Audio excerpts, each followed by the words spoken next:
Bună, dragii mei! Bine ați venit, bine ați revenit! Eu sunt Meme și, ca de obicei, înainte de toate, vă reamintesc cât de minunați și puternici sunteți.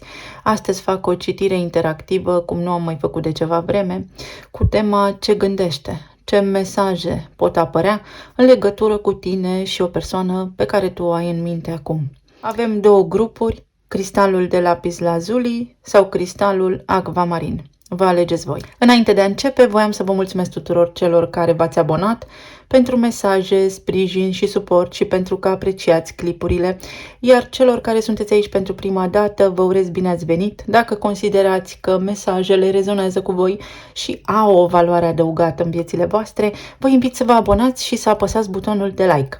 Asta mă ajută pe mine să îmi desfășor mai ușor activitatea, înfruntând algoritmul de pe YouTube. Să trecem la treabă. Grupul cu numărul 1, grupul cu numărul 2, lapis lazuli și acvamarin. Să vedem ce mesaje ne apar. Ce gândește despre tine o anume persoană acum? Nu are legătură cu faptul că sunteți despărțiți, separați sau într-o relație de cuplu. Pur și simplu. Avem un cavaler de bâte, un 4 de cupe, rege de cupe și as de bâte în poziție întoarsă în primă fază. Avem aici o persoană care este foarte imprevizibilă în primul rând, cineva care nu are acces la tine în acest moment. O persoană care se gândește la tine, dar care nu poate acționa. Fie nu poate, fie este limitată, condiționată din anumite puncte de vedere. Dar este o persoană care te îndrăgește, care te iubește, după caz. Cum rezonați voi cu mesajul? O persoană care intenționează în perioada ce urmează cel puțin să acționeze, să-ți propună ceva. Este o dinamică foarte pasională aici, dar care implică totuși emoții. Este cineva care are sentimente profunde aici, dar care se ascunde în spatele neputinței. Fie are ceva provocări în viața sa și nu poate acționa, fie pur și simplu nu poate, are un blocaj personal. Să vedem mai departe.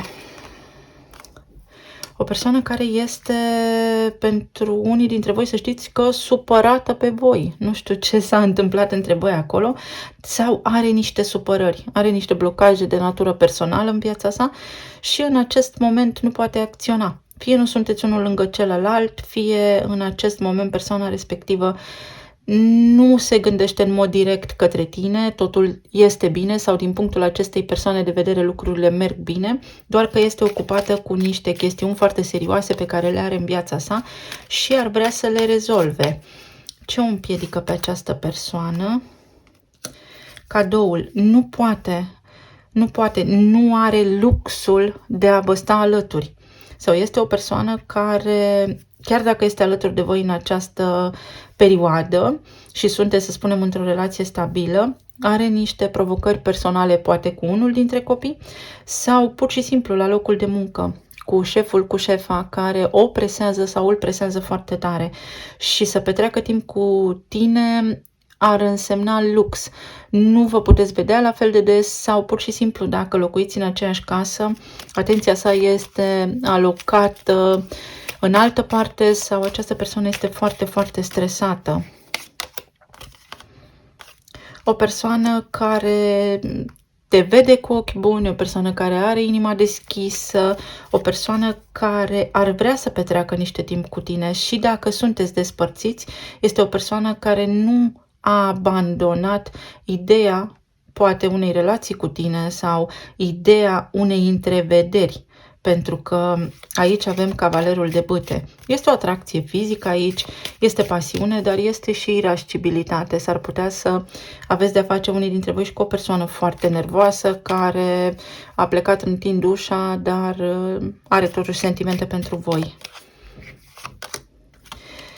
Și asul de bâte cu acest copil înseamnă că această persoană vrea totuși un început cu voi sau știe că s-a purtat imatur. Fie este o relație nouă, este o relație care a început recent, fie este vorba despre faptul că această persoană se ocupă de copii, se ocupă de niște lucruri personale la care ține foarte mult și timpul dintre voi doi este unul destul de limitat.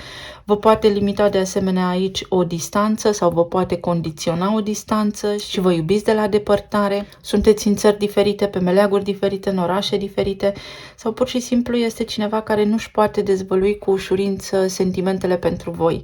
Este o persoană care simte, dar nu arată.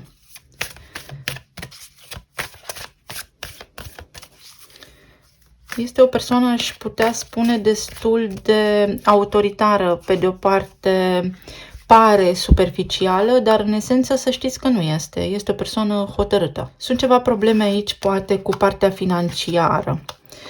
Ce gândește persoana aceasta despre tine? Că vrea să reia ceva, să restaureze un echilibru, să reia o conexiune sau să se deschidă mai mult față de tine sau să petreacă mai mult timp cu tine. Și dacă sunteți un cuplu și dacă aveți o familie, persoana la care te gândești tu acum, fie știe că tu îți aloci foarte mult timp cu ai voștri copii sau cu această parte administrativă a familiei și ar vrea să facă ceva pentru tine, să te degreveze de aceste sarcini, fie este vorba despre cineva care știe că tu ai copii, dacă ești singur ca și părinte și știe că atenția ta în acest moment este îndreptată către copii și cu toate astea nu se dă bătută, persoana respectivă va face tot posibilul să fie cu tine. Este o cupă plină de iubire aici, este o cupă plină de intenții bune, să spunem așa.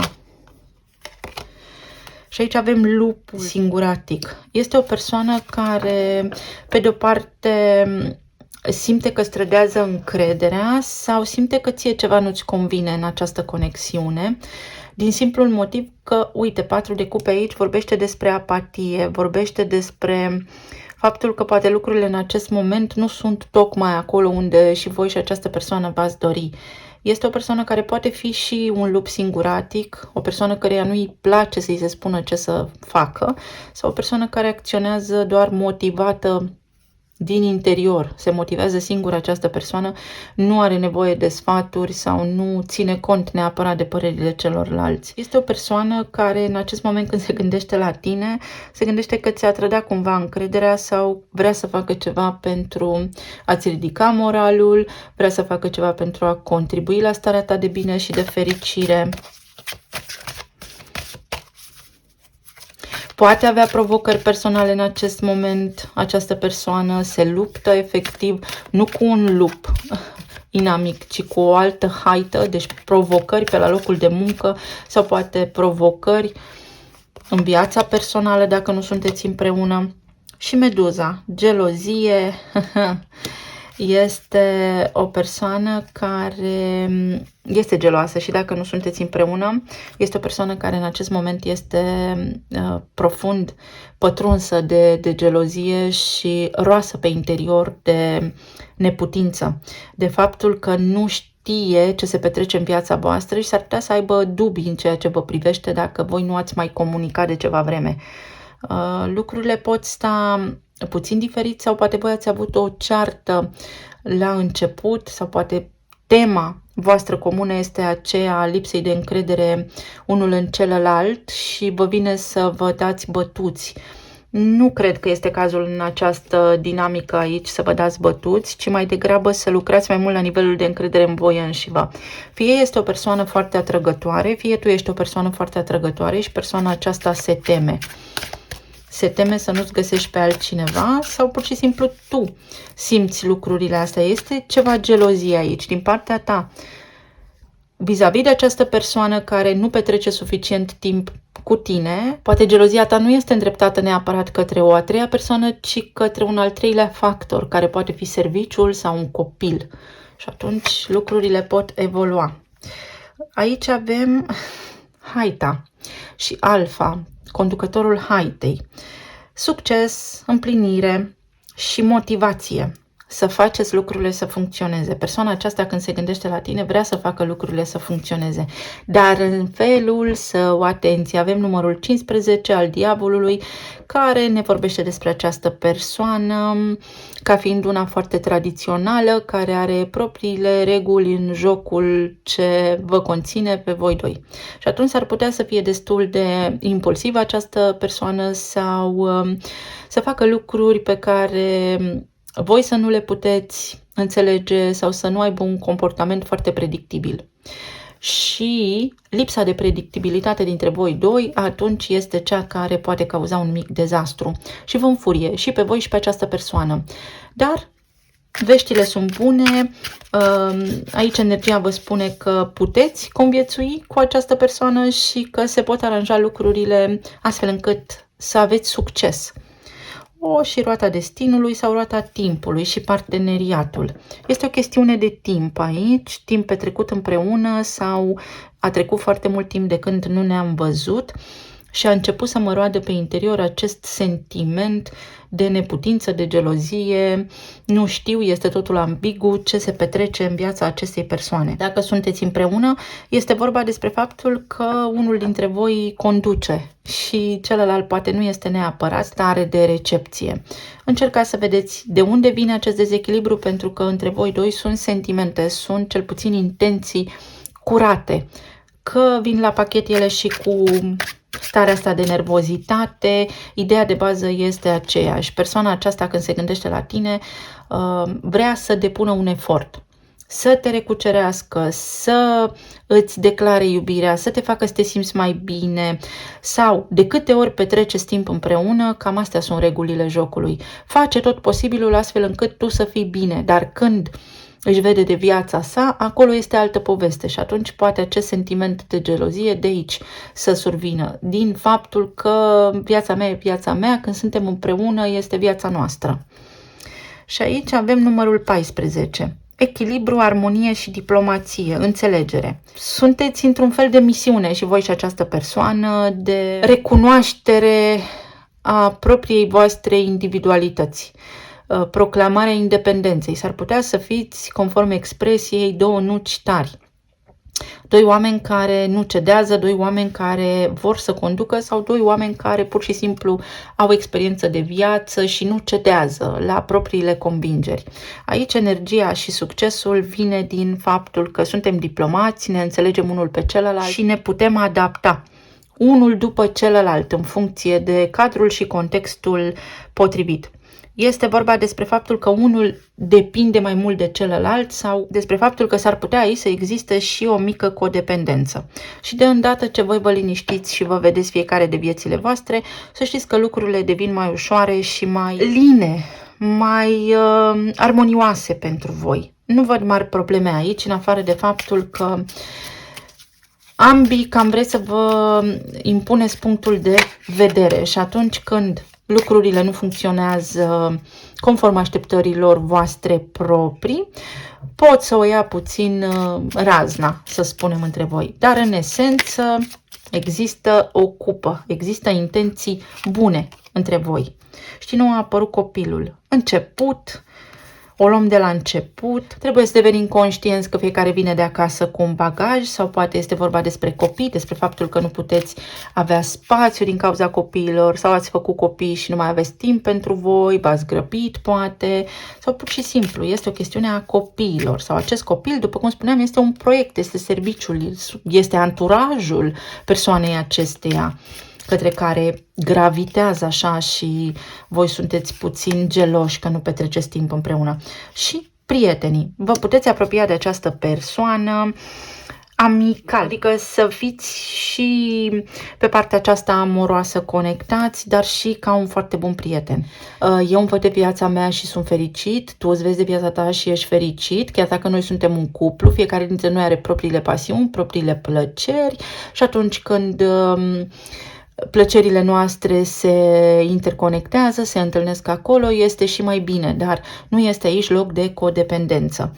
Deci persoana aceasta când se gândește la tine, pe de o parte se gândește în unele cazuri și că sunteți voi imaturi sau că vreți prea multe de la ei și că ei nu vă pot oferi neapărat tot ceea ce aveți voi nevoie în acest moment prezent, dar intențiile sunt bune. Persoana aceasta se gândește și la voi și la copiii lor, dacă se aplică acest caz, dar este o persoană hotărâtă și încăpățânată. Nu spun neapărat egoistă, ci este o persoană care dacă nu primește ceea ce își dorește atunci când își dorește, s-ar putea să bată precum un copil din picior. Ca și concluzie, această persoană este într-o misiune când vine vorba despre voi. Știe mereu că sunt niște etape de parcurs și încearcă să facă tot posibilul ca să vă facă și vouă pe plac, pentru că există această cupă a iubirii aici. Deci sunt intenții bune, este o conexiune sufletească între voi, este și pasiune foarte multă, dar este și multă irascibilitate, destul de imatură așa de multe ori conexiunea. Este o linie fină așa care se poate rupe foarte ușor. Să vedem ce spun și talismanele.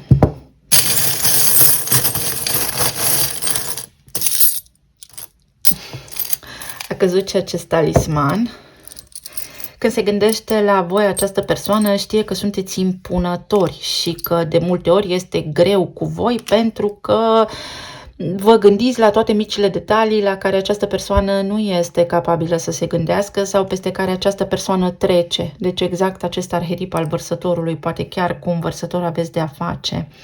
Este o persoană care vrea armonie și vrea să vă înțelegeți, dar sunteți și diferiți și acest lucru ar trebui să fie prezent acolo în conștiința voastră. Sunteți diferiți, există această vibrație a unei conexiuni și amoroase, și emoționale, și pasionale, dar sunteți diferiți și cumva ar trebui să vă dați spațiu dacă vreți să fie de succes această conexiune. Există aici binecuvântări, deci există vibrație pozitivă, există această cupă care e plină cu emoție, o conexiune emoțională de suflet, o persoană care este mereu pe grabă sau o persoană poate cu care nu stați neapărat în aceeași casă și timpul este limitat. Dar o persoană care chiar dacă pleacă sau chiar dacă a plecat, are sentimente pentru voi. O persoană destul de relaxată sau cel puțin unul dintre voi este mai relaxat decât celălalt. Și atunci de aici ar putea apărea un mic măr al discordiei. Se gândește la voi ca la cineva care cere destul de mult și poate ei nu fac față acum. Avem moartea, transformarea, dar este o persoană care are și capacitatea de a lăsa de la sine. O persoană care, uite, poate fi ușor dramatică, poate fi vorba și despre leu aici, nu neapărat, dar este foarte multă energie de fapt de foc și de apă, dacă vă regăsiți în acest context.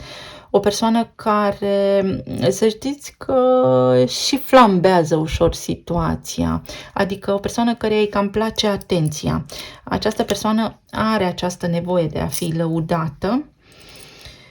Uite, o persoană care se transformă sau care în acest moment are niște impedimente care îi dau foarte mare bătaie de cap. Fie este o persoană care încearcă să fie mai diplomată, fie este o persoană care nu este foarte organizată și atunci de aici pot apărea niște mici conflicte, să nu fiți voi la fel.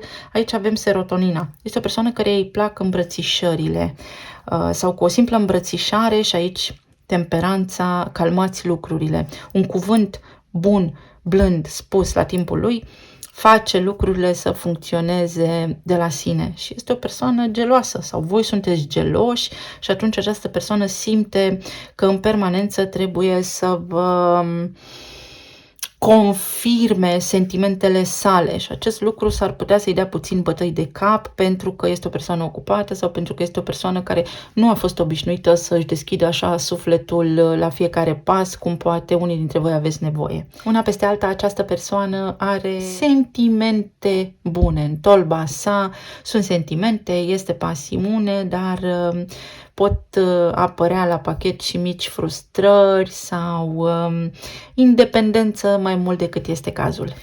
Să vedem pentru grupul cu numărul 2, cei care ați ales acvamarinul.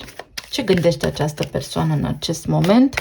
Nu este neapărat să fiți separați, puteți fi și singuri să vă placă de cineva sau și într-o relație de cuplu. Să vedem ce gânduri are această persoană.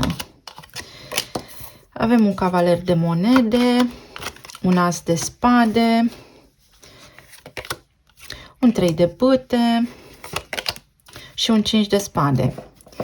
Este o persoană care gândește despre voi că ori de câte ori interacționați, par mici tensiuni.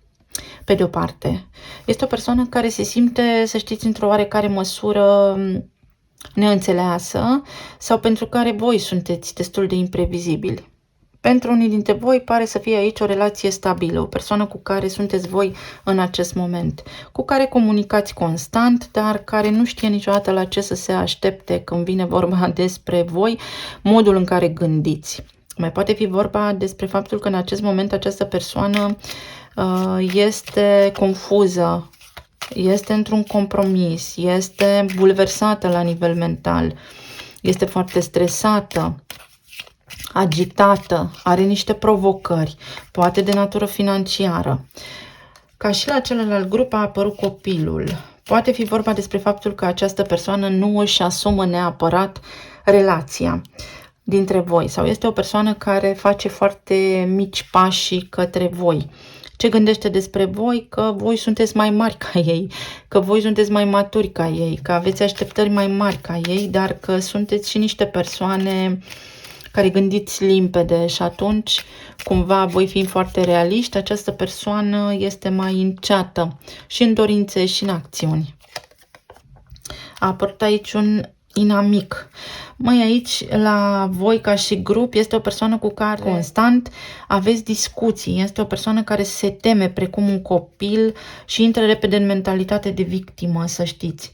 Și dacă v-ați despărțit și dacă sunteți în relație cu această persoană sau dacă vă place de cineva, este o persoană tare fricoasă, este o persoană cu foarte multe răni din copilărie, mai ales cea de umilință și de respingere și este o persoană care evită conflictul, care mereu se așteaptă la cei mai rău. La ce se gândește această persoană când vine vorba despre voi? La faptul că, pe de o parte, este protejată, că voi sunteți oameni de încredere, dar pe de altă parte și că oricând îi se pot reactiva rănile. Poate nu întocmai așa, pentru că aceasta este o abordare destul de psihologică, dar este o persoană care a fost obișnuită cu un tratament mai dur din partea celorlalți și cumva trăiește cu drumul de sare la cap și atunci s-ar putea să sară la atac doar ca să se apere. Ca și la celălalt grup avem un cadou aici sau consistență. Această persoană se așteaptă la lucruri bune, dar cumva până acum viața i-a dat lămâi și voi sunteți posibilitatea de a face limonadă. Posibilitatea de relație stabilă între voi există. Posibilitatea de discuție armonioasă între voi există, dar este o persoană foarte rănită și închisă în sine, fie este foarte independentă și mai deloc bucuroasă această persoană și atunci când vine vorba despre o relație de iubire se teme foarte mult și se închide precum țestoasa în propria sa carapace, merge și încet, dar să știți că are anduranță, adică este o persoană care suportă multe. Poate fi vorba aici despre faptul că este o persoană cu care dacă v-ați certat, nu este complet plecată din viața voastră, se mai gândește din când în când la voi, să știți.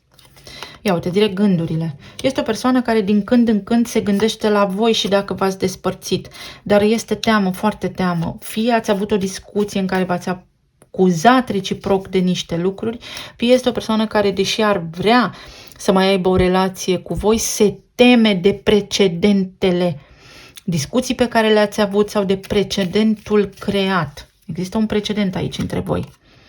Și moartea, transformarea. Cu toate astea, între voi doi sunt șanse de transformare. Sunt posibilități ca relația voastră sau relația dintre voi doi să se schimbe. Este o persoană dispusă să încerce, dar face pași cu greu. Ce gândește această persoană despre voi? Gândește că sunteți inteligenți, gândește că aveți pe de-o parte dreptate în ceea ce spuneți și cu toate astea se teme. Este într-un fel de mentalitate de victimă și se teme de confruntări. Îi confruntați voi cumva. Avem iepurele, un animal care este mic, vulnerabil, dar pe de altă parte și capabil să se susțină singur pe sine. Aici avem începuturi și dorințe, timiditate. Exact cum am spus, este o persoană care așa este ea, poate mai pesimistă, poate mai închisă în sine, se victimizează mult sau ia totul foarte personal. Și când vine vorba despre voi, se gândește la voi ca la cineva pe care se poate baza, se gândește la o altă încercare dacă v-ați despărțit, se gândește că poate avea o relație cu voi. Poate aici au existat discuții între voi legate de un copil. Element de pământ, o persoană care se mișcă greu, o persoană care vrea fapte concrete. Gândește despre voi că voi sunteți mai practici ca ei și mult mai responsabili, iar această persoană s-ar putea să se răzgândească destul de mult sau să fie foarte confuză, să nu aibă claritate despre următorii pași pe care vrea să-i facă în viață. Uite, exact. Numărul 22. Ar vrea să construiască alături de voi ceva. Este o persoană care vă vede foarte responsabil și foarte maturi. Și ei în acest moment nu sunt neapărat, sunt în energie de copil sau ar vrea să evolueze, ar vrea să contribuie mai mult la relația voastră, dar au aceste rețineri de natură foarte mentală. Poate fi și vorba despre ceva provocări de natură psihică sau neurologică, să aveți grijă aici, că este o persoană foarte deprimată posibil, să nu aibă ceva pe sistem nervos, ca să spun așa, dar este o persoană care își caută drumul în viață și care vă caută. Încet și sigur, atunci când are nevoie. Atenție să nu fie aici ceva tente narcisiste. Este o persoană care atunci când aude adevărul cumva se teme. Se teme foarte mult sau se teme să vă spună adevărul. Ce gândește această persoană despre voi? Fix asta, că voi sunteți ceea ce își doresc pentru unii dintre voi, dar le este și teamă de confruntare. Nu se simt suficient de puternici. Iar aici avem o codependență sau un obicei, un blocaj peste care nu pot trece oamenii aceștia la care vă gândiți voi, o condiționare. Fie voi condiționați, fie ei se simt condiționați de natura planului material, de bani, de capacitatea lor intelectuală sau de niște lucruri anume. Poate fi vorba și despre o distanță. Iar aici este o moștenire de familie. Poate fi vorba despre faptul că nu au avut o familie fericită și nu știu ei acum cum să susțină această energie a familiei. Vor, dar trebuie să învețe. Iar în mâinile voastre stă disponibilitatea voastră de a avea răbdare cu această persoană să crească mare. Crede despre voi că puteți fi de ajutor, că se pot baza pe voi, dar nu sunt ei cumva suficient de puternici. Să știți că e o rană profundă aici, la nivel mental. Talismanul. Sunteți destinați să reușiți. Să reușiți să vă transformați viețile, împreună sau separat. Să aveți o relație sau pur și simplu să vă atingeți energetic prin experiența aceasta pe care o aveți pentru evoluție personală. Element de apă. Emoțiile sunt aici, sunt la cote maxime. Și uite un scorpion, pești. Aici este o karmă, să știți, pentru voi ca și grup. Este o încercare sau veți mai avea ocazia să încercați odată, indiferent cum sunteți. Veți avea ocazia să încercați din nou, să spunem așa. Atât că trebuie să fie bazată conexiunea pe emoție și voi și această persoană să vă deschideți sufletul. Persoana aceasta are sentimente, atât că nu știe cum să le arate. Și poarta. Pentru că este o barieră, este un blocaj aici. Acesta va aparține fie vouă, fie acestei persoane. Fie persoana asta crede despre voi că voi aveți niște blocaje și atunci nu știe cum să dezbată subiectele, nu știe cum să facă să fie bine sau cum să vă facă pe voi să vă relaxați, sau această persoană este destul de închisă, se gândește la voi cu drag, constant, dar o ia încet pentru că are niște blocaje destul de puternice. 5 acela de spade face ravagii aici. Un cadou. Se gândește la voi ca la ceva rar și n-ar vrea să vă scape. N-ar vrea să vă îndepărtați neapărat de ei. O surpriză. Este o persoană care vă poate surprinde în orice moment sau voi ați surprins această persoană și atunci va depune un efort să se schimbe. Va încerca să facă ceva să se schimbe. Aici este blândețe. Se gândește la voi ca la partener, ca la un partener, ca la cineva pentru care are sentimente. Ați surprins această persoană cumva într-un mod plăcut și în acest moment această persoană caută o cale de a se transforma pe sine, dar înainte de a se transforma trebuie să se cunoască și această persoană acum înțelege niște lucruri importante despre sine și vă vede foarte atrăgători. Vă vede foarte atrăgători, ați fascinat cumva această persoană, să știți. Va veni un moment în care această poartă se desprinde, caută, acum este într-o căutare. Există transformare aici, dar există și aceste tipare aici mentale care trebuie înțelese. Este o persoană care, pe de o parte, nici nu știe cum e fericirea și se gândește la voi așa. Pe de o parte, fie să nu vă încurce viața, iar pe de altă parte, fie nu știe cum să se apropie de voi, pentru că este teamă de suferință. Este o persoană care a suferit mult. Să vedem ce spun și talismanele.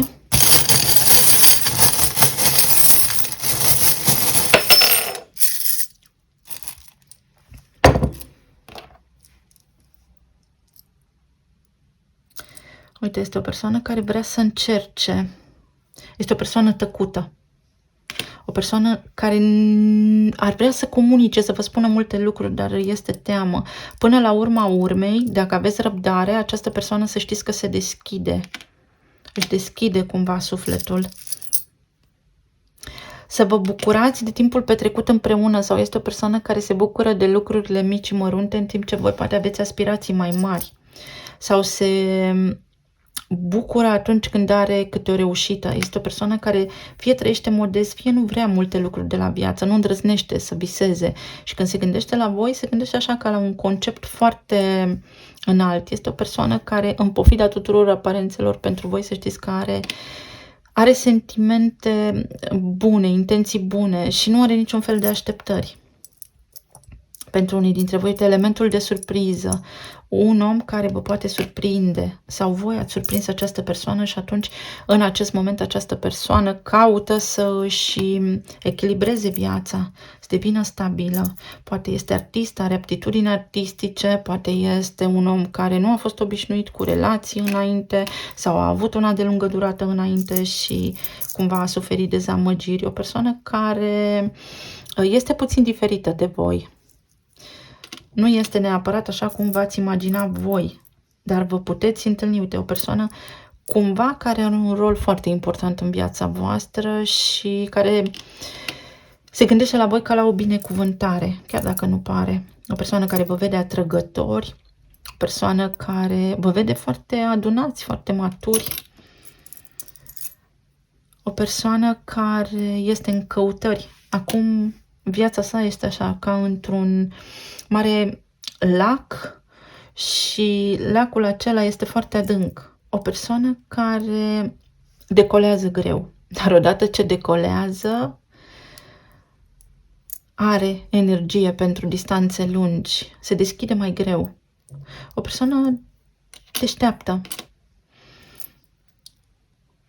Faetonul, o persoană care vă studiază. În acest moment, această persoană vă studiază sau se studiază pe sine. Dar este și o persoană care, odată cu timpul, va deveni mai înțeleaptă. Jupiter în rac se simte bine. Este o persoană norocoasă sau vă vede pe voi foarte norocoși sau crede că a avut noroc că v-a întâlnit. O persoană care nu este stabilă, tot timpul este în alt loc sau nu știe ce e stabilitate, mai ales la nivel emoțional. Nu știe cum e să aparțină, să fie parte dintr-un cuplu, dintr-o familie. O persoană alături de care vă puteți bucura. Dar aici, vedeți, bucuria este momentan pe jumătate. O persoană care are o karmă și cumva s-a sacrificat sau a sacrificat niște lucruri aici. Această persoană nu are așteptări de la voi. A fost sacrificată, a trecut printr-o situație complicată această persoană. Avem inițiala R, S, V și O și numărul 1, un magician. O persoană în plină transformare. O persoană deșteaptă, dar care are un blocaj pe comunicare. Și aici avem o persoană care se gândește la voi ca la un potențial partener. Dacă sunteți în cuplu deja, nu are de gând neapărat să plece. Pentru că acest om este foarte, foarte stresat de certuri, de o rană de umilință foarte puternică aici. Sau se gândește că el aplică un tratament necorespunzător în ceea ce vă privește și nu vrea să vă mai facă rău. O persoană solară sau are foarte multe planete în casa 5-a, poate fi și leu, sau este pur și simplu vorba despre energia copilului interior, a copiilor și a iubirii. Din copilărie n-a învățat să iubească sau așa știe să iubească de atunci.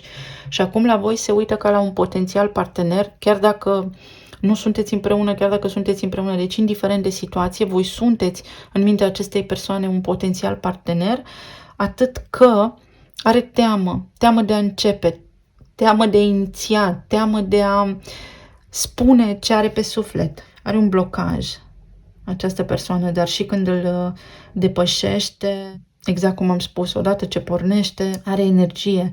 Vestul și sudul, apa și focul, poate sunteți semne de apă și de foc, unii dintre voi, sau pur și simplu este vorba despre a vă întâlni la mijloc. Această persoană, când se gândește la voi, se gândește cu intenții bune, vă apreciază această persoană, dar cumva nu vă poate oferi, nu poate ține pasul cu voi, ori sunteți voi cumva pretențioși, aveți prea multe cereri, prea multe așteptări de la această persoană, ori cumva sunteți mai mult decât și-au imaginat, sau pur și simplu este vorba despre așteptări nerealiste ale cuiva pentru celălalt. Eu vă mulțumesc tuturor, vă doresc să aveți o zi minunată, să fiți bine, sănătoși și iubiți și să ne auzim și data viitoare. Pa, pa!